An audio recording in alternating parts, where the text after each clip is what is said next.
she was like a high schooler. It wasn't the hardcore driven my way or the highway sister that I've always known and loved. It was this gentle, fragile side of my sister that I really hadn't seen, and that was when I kind of knew that this was something special for them. He always liked Carolyn since the day he went to go look at the house to go live there. I mean, you don't understand, that's how it started.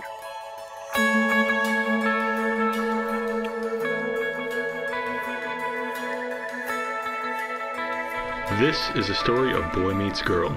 Two people, worlds apart, brought together by a simple ad seeking someone to share the rent. The girl posted the ad and the boy answered. One small thing that led to big beginnings and the chance of a lifetime.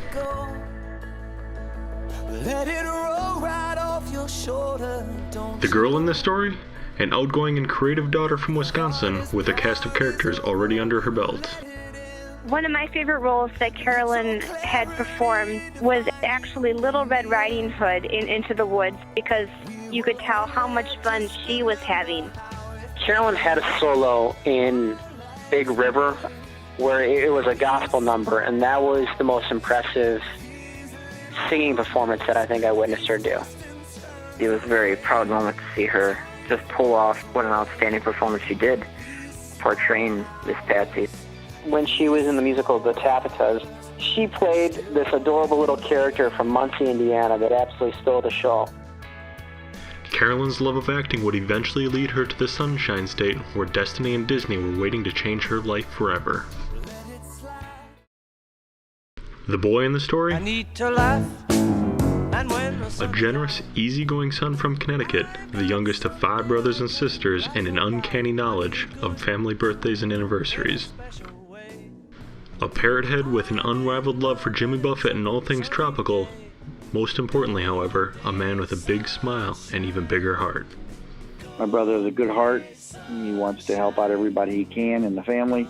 Jason he's very kind, he's very creative, he has a great sense of humor, and he's very patient. And he is my baby brother. Jason is really great at mouthwash contests. He did like his bachelor life, but he was lonely too, so, there you go. A bachelor looking to broaden his horizons, answered an ad and hoped for a roommate. Fate, however, was ready to intervene.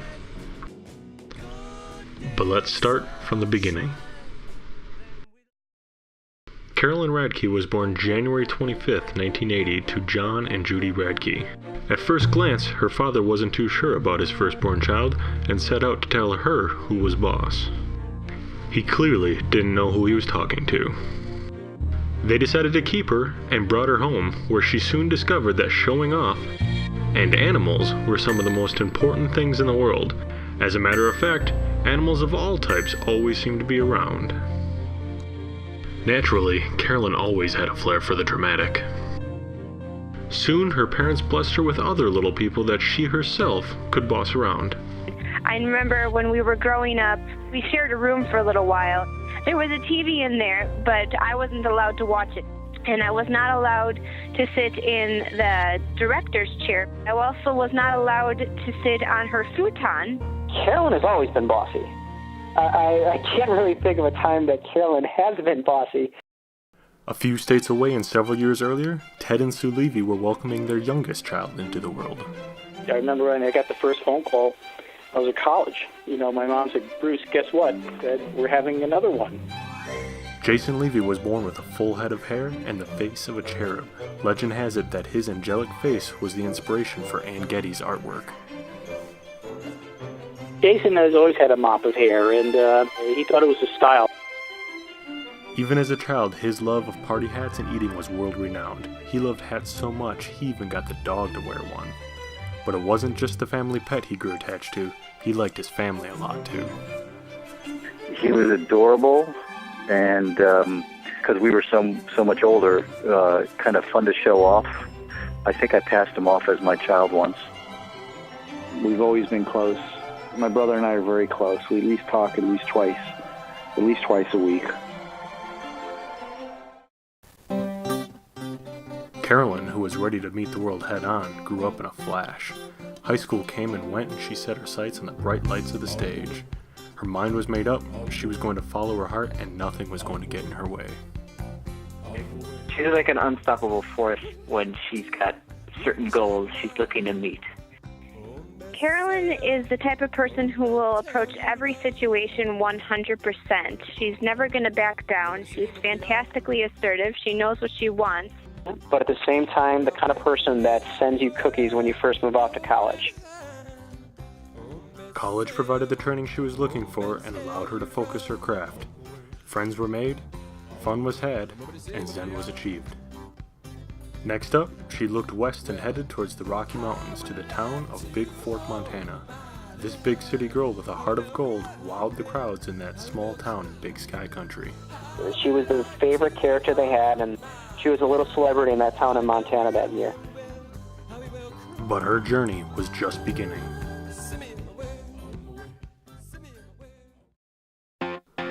Meanwhile, in another time and another place, Jason was living the high life. He spent a lot of time talking into cans of refreshing Coca-Cola, flexing his muscles while hanging out with friends, working on his tan, and doing his best to thin out the mop head that he was born with.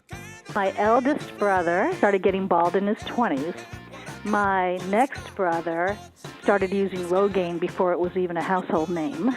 And I bet Jason's been watching very carefully about that. The one thing he really enjoyed the most, though, was lying on his bed in front of his Tiger poster. Oh, we'll go to movies, we'll take walks, we play ball. It's just being with the family.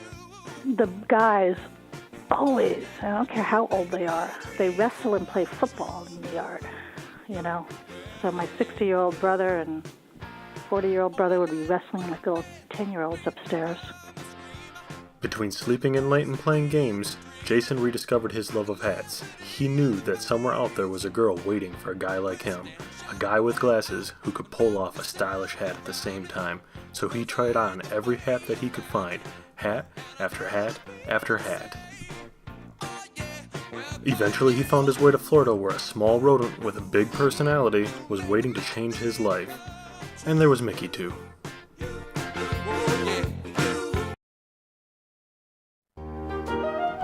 Finally, the stars aligned. Both of these animal lovers found themselves in the same place at the same time. Jason living life carefree and hanging out in his bachelor pad, walls most likely covered in tigers, decided he needed more space.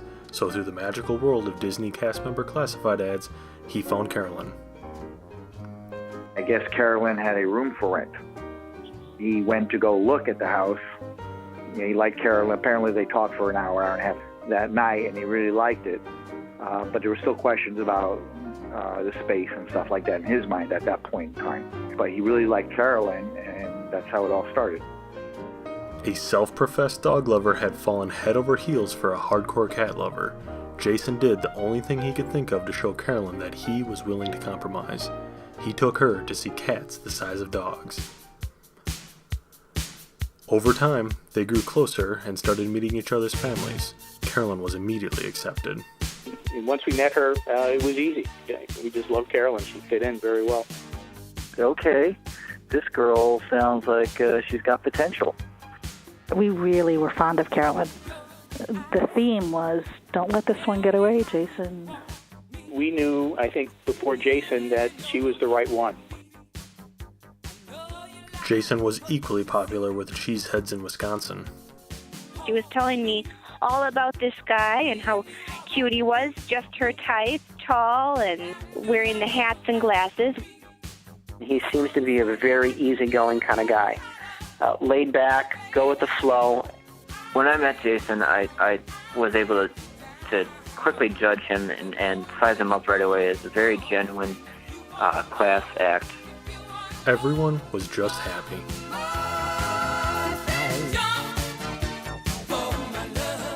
She's grown from kind of the commander-in-chief without any actual authority to a big sister. And what a good influence she is on him. To me, they're great Disney ambassadors there because they really do emulate that wonder of life stuff. How fun-loving and open his personality was, how much he wanted to just make everybody happy. they're made for each other. Jason and Carolyn needed a vacation, so like any adventurous couple, they set sail aboard the Disney Dream, this time without friends and family. It was your basic escape except for one little scheme that was brewing. On the last night of the cruise, Jason used his connections and called in a favor. Dinner reservations were made in advance for the best restaurant on board. Being the early birds that they were, they arrived even before the waitstaff. Scheming Jason suggested the balcony might be a good place to wait, but Carolyn, slightly reluctant, was nervous about their table. And then it happened. Someday somebody's gonna ask you a question that you should say yes to once in your life. Maybe tonight I got a question for you.